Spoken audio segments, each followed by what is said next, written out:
Welcome to Content with Character, the weekly podcast that'll give you the momentum you need to create content with more ease, clarity, and laughter. I'm your host, content copywriter Emily Aborn, and I'm all about unconventional marketing approaches. I believe in your big ideas, and I'm excited to help you share them in a way that's distinctly you.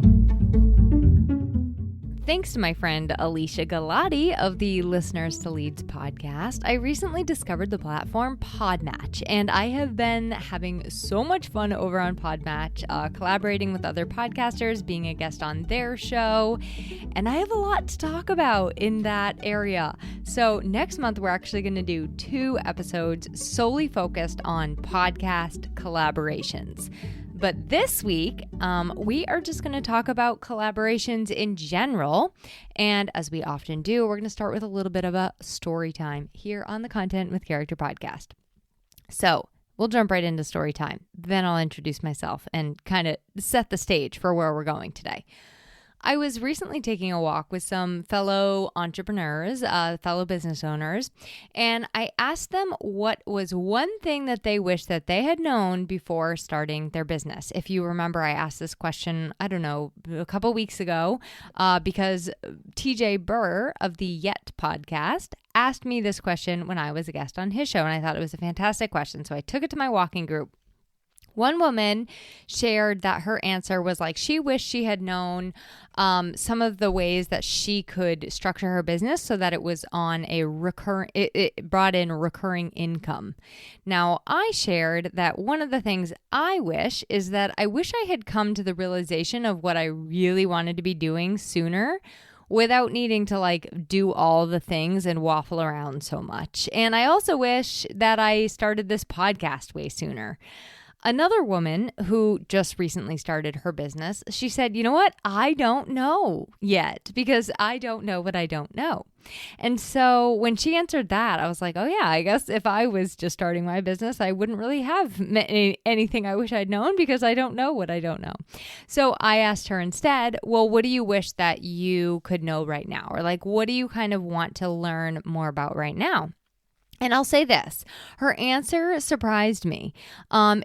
She was really wanting to gain more knowledge and know-how on navigating collaborations, approaching potential collaborators, and some things that have from those who have gone before her on what to look out for when you're starting to collaborate with others.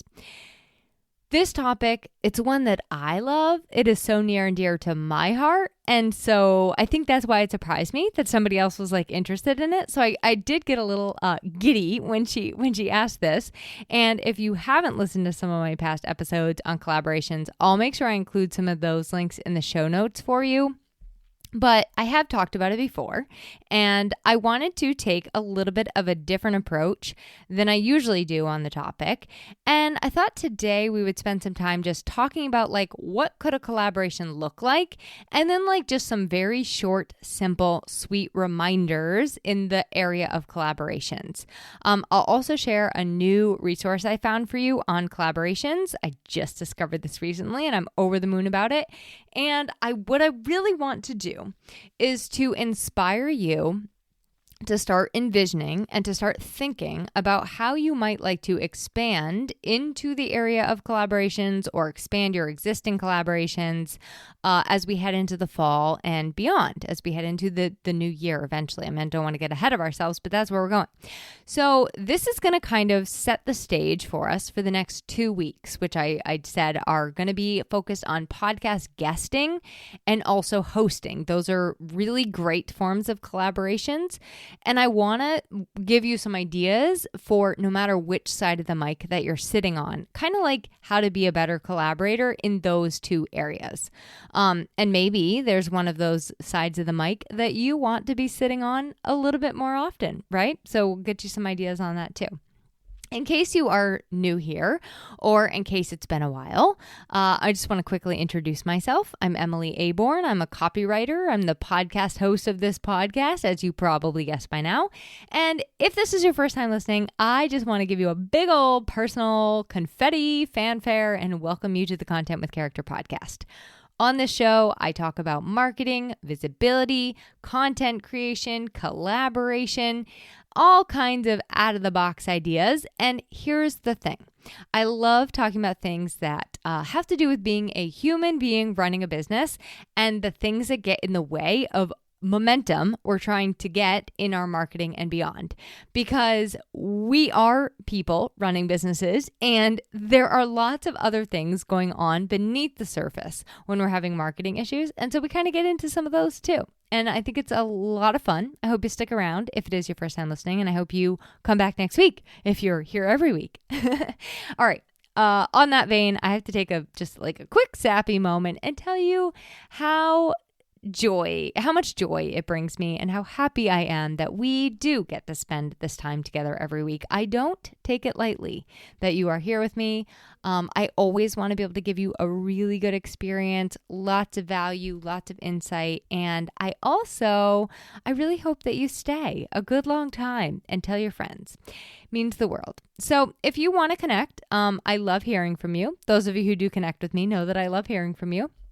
You can use the links in the show notes. You can text me. You can leave a voicemail for the show. You can find my website, sign up to connect with me via weekly emails, find me on social, all of those things. All that is in the show notes. If there is one thing I am known for, it is being organized and thorough and putting it all in the show notes. And sometimes that is to a fault. All right, without further ado, we've a-doed enough. We've a-doed aplenty. So let's get into it. Why am I so giddy and excited and passionate about collaboration? Collaboration, in my opinion, is one of the best and most rewarding ways to build and grow your business. It's an out-of-the-box, or at least not often addressed directly, piece of our marketing, and I think that it deserves some serious attention and airtime. It is, by my definition, well, actually, the actual definition of collaboration is the action of working with someone else to produce or create something. It seems broad when you say it like that, and that is because it is broad. It could be working with one other person. It could be working with 2 other people. It could be working with 70 other people. You could be creating something new. You could be creating something you've done before in a new way. You could be creating something you've done 1,000,000 times in your sleep. Doesn't matter. Collaboration is a sort of like conglomerate where all your ideas, all your superpowers come together and you are co-creating.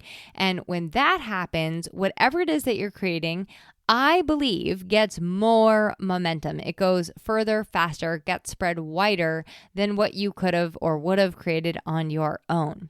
So that's my magic of collaborations pep talk. And now the dark side. Collaborations are not always easier. Like I shared in last week's episode on asking for help, sometimes it is easier to do it alone. Sometimes we think or we can actually do it better. And obviously, when you are collaborating with other people, you bring in different personality types and communication styles and work ethics. I mean, suffice it to say, it's just not always the easier path.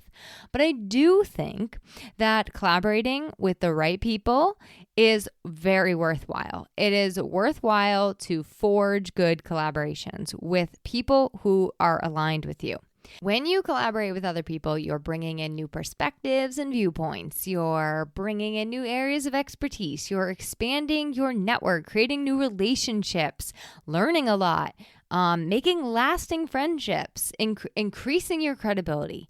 And I think a great collaboration, has the power to take you places that you have never gone before and also places you never thought you would go.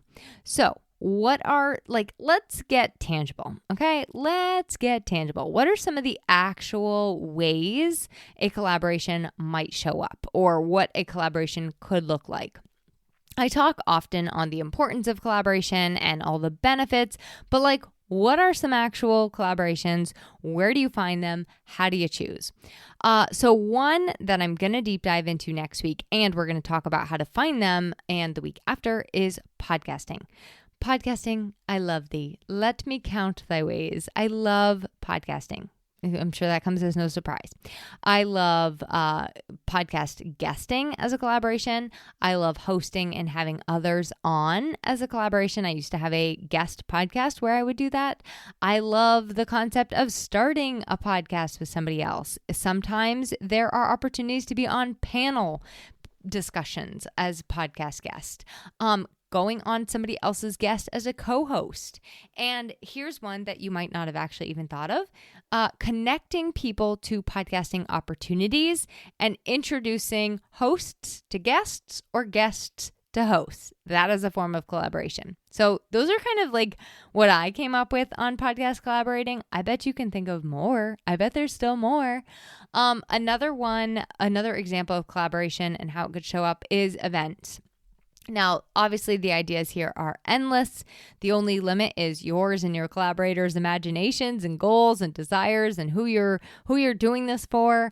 I love collaborating with the right people on events, and I'm really actually right now kind of focused on locally. I'm sort of losing steam at the moment to be doing online events, apart from like workshops I do from time to time, but in-person stuff is truly my jam. So locally, I love collaborating with like the Chamber of Commerce and the Hannah Grimes Center for Entrepreneurship and two of my friends, which I'll share about down the road here as we kind of pull things together. But an event could look like a workshop. It could look like a one-day retreat, an extended retreat, networking events, educational events, inspirational events, recreational events, business after hours, nights out, open houses. You could give somebody space to use where they may not have a space. You know, they could use your space and you could kind of like I'll give you an example. My sister owns a yoga studio locally called Shakti. And she's having an event where she's having an acupuncturist in who didn't have the space to do a group, and they're doing a group event together. So that's a great example of that. Another example of a collaboration, and this one's pretty easy, I think, is like a meetup or a regularly recurring activity. Now, again, the only limit is your imagination and possibility, but think like, starting a local walking group or runners group or regular art classes or a paint night at the women's club, right? Or a trivia night, like whatever you can kind of think up. That's right. Or maybe it's a monthly peer meeting, right? So thinking of some sort of meetup or regularly recurring activity is something that is a great way to collaborate with somebody else. I think that every time we collaborate with a client, it is a collaboration. And I love helping clients. We do like a dream team collaboration over here. So teaming up with somebody else in your industry to serve the same client. So for example, for me as a copywriter, I often collaborate with a web designer and a brand designer and a photographer, right? There may also be the collaboration between a photographer and a branding person or a realtor and a photographer. The list goes on. A floral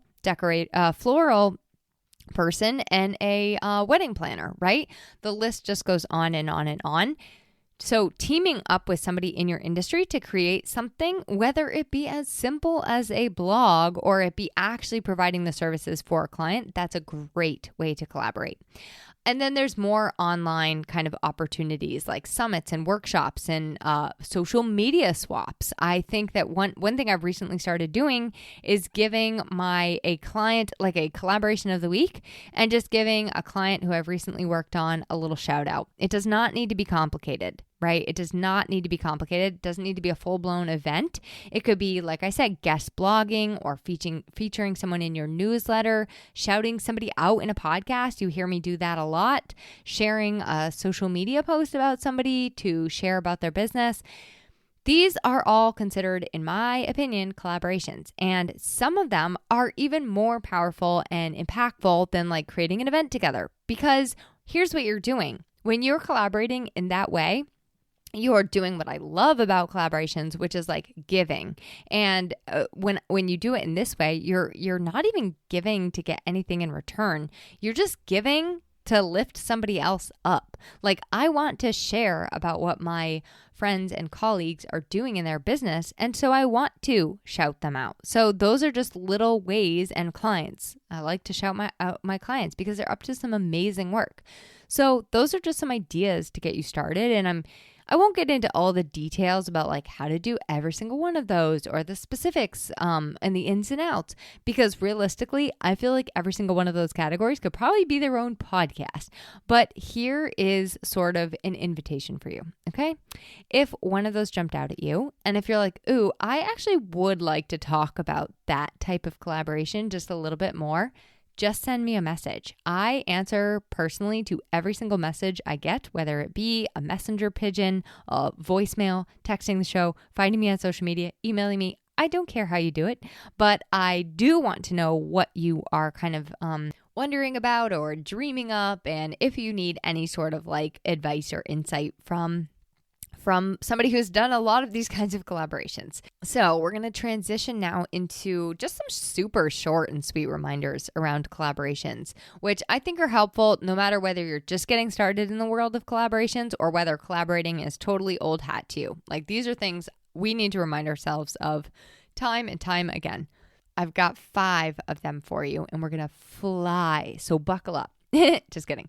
Okay, reminder number 1. I think that the who and the why you are doing this in the first place is actually a little more important than the what. So who you collaborate with and who you create it with is more important for you to answer in the beginning stages of that collaboration than even the what you're creating. When you are collaborating with the right people, for the right reasons, I swear, it honestly does not matter what you are creating. Like, I have people in my life that if they say, let's collaborate, I'm like, yes, sure, whatever, sign me up, fill me in on the details later. Now, that said, here's reminder number 2. You don't always need to say yes. Even when you are desperate for business, even when you are desperate in your marketing, even when you really want to create this thing with this person, collaborate with this person, you don't need to say yes. You can say no. You can say not right now. You can say you'll think about it. You can say, can we start exploring these details down the road? You can say, book it, my friend. Let's do this. Now, the answer might be a totally like no-brainer yes, 100%. But if it's not, I would invite you to explore whether or not it's maybe the timing, like, is the time right for you? Do you have capacity? Do you really want to do this thing? Is it taking you off course or keeping you on course? So I'm going to give you a little like recent example. There's a woman I collaborate with often on websites. She does the design, I do the copywriting. It's honestly magical. I love her. I love my website design collaborators and our clients. After deciding to move on from my She Built This podcast, which is the one I had guests on, my first podcast, I decided to do that back in July after 5 years of running the show. And as I started doing that, of course, don't you know, I got the idea I should start another podcast with somebody else. Now, I have this show, as you know, and I've also made, like I said at the beginning, a big focus on guesting this year on other people's podcasts. I love it because I get to I also love co-hosting a little bit here and there for people. And I love doing that. Like, I get to bring a lot of value to other people's platforms and like meet all kinds of new friendly faces. I also have other stuff in the works over here. Like, my plate is very scrumptiously full. And yet, I was the one that was like, here's the idea, let's do it. And of course, we both really like each other. And so we were like, yes, let's do it. Now, I wish I could say, honestly, that this was the first time I'd have this conversation with other people, which really should have shown me everything I needed to know. It's not that I don't want to collaborate with her. It's not that I don't want to collaborate with the other folks I've had the conversation with. It's not that I don't want to make a podcast with her. Like, I would love to do that. I just realistically have to be honest with myself because I don't have the capacity for it. My desire is always going to be to say yes to her because her and I are aligned. And you also don't need to always say yes. Like, even if you are crazy about the other person, you might not have time. You might not have capacity. You might not want to do this thing. So I would just encourage you to take a minute and consider your yes, because when you say it too fast, what I've learned the hard way is that later you have to turn around and actually be like, oops, no, sorry, I overestimated my capabilities, which in this case, it was also okay. But obviously, my preferred modus operandi would be to wait before I said yes in the first place. So just remember that even if it is seemingly the best thing ever, even if it's a person you're just over the moon about, it doesn't need to be a right now. It doesn't need to be on Thursdays. It can also just be a no. Okay, number 3. Definitely have your own businesses back. Have your own back. Have your goals and interests and financial needs in view. But once you've decided to go into a collaboration, you can go ahead and put your defenses down. And really, I want you to approach it more as a give versus a take, and start to look at the two of you coming together versus just having your own interests and your own back. So what do I mean? What do I mean when I say have your own back? I mean, ask yourself those questions realistically. Like, do I have time? Do I have capacity? Do I have desire for this? Is this aligned? Is it helping me get to where I want to go or moving me further away from where I want to go? And then once you've said, okay, yes, it fits the bill. Once you've said yes, once you've signed, sealed, delivered, go all in, focus on that win, and giving something together, growing something together, building something together. A collaboration is not a place for take. It is a place for trust, respect, lifting each other up, making decisions together, communicating, being open, supportive. Shall I go on? I was recently at a wedding, and the JP, who is a friend of mine, she said that famous quote, "Love does not consist of gazing at each other, but looking outward together in the same direction." That's a quote by Antoine de Saint Exupery. Yeah, no, not going to get the pronunciation there, but I'll make sure I include it in the show notes so he gets credit where credit is due. I love that quote, and I think it's the same in collaborations. We are coming together for the same vision. So that to say, you can safely put down your defenses, your guard, have your own, your dukes, for lack of a better word, and not just look out for yourself. You're coming together with this vision and working on what you're giving versus what you're gaining. Okay, lastly, number 4, number 5, and then your challenge. Number 4, be realistic in what you commit to and what you take on when it comes to collaborating. I want nothing more for everyone in life than being impeccable with their word and being able to follow through on what they promise. And I think that one of the ways to do that is to be really honest and realistic with yourself in what you promise. Like, that passing, I'll do that, I'll send you that, I'll draft that. You almost have to take a step back and listen to yourself. What are you committing to? What are you promising? Are you actually going to do it? I am no joke. I am not kidding you. I collaborated with somebody and I am waiting on her to send me an email. She promised me back in May. And by promised me, I mean several times I have heard I'm going to do that tonight. I'm going to do that today. I'm going to do that this afternoon, right? And there's just no response back. So I don't care about the actual time it takes. I really don't.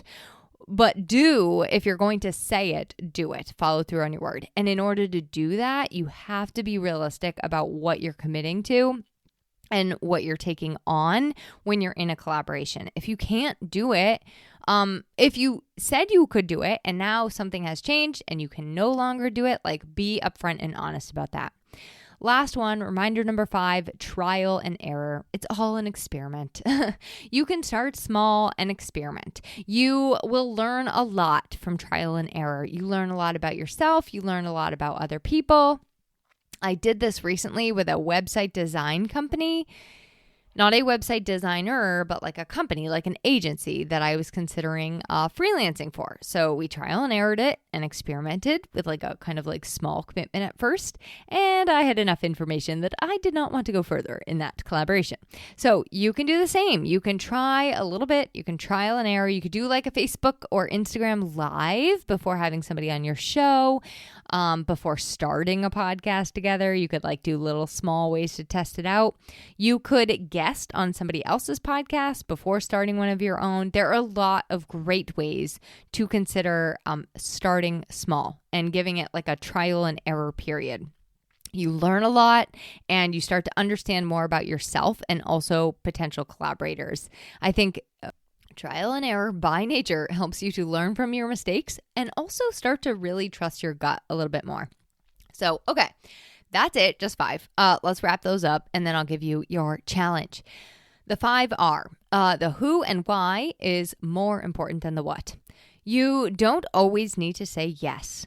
You do need to have your own businesses back. And then remember to put your dukes down. You do need to be realistic in what you commit to and take on when it comes to collaborating, and you can experiment and start small.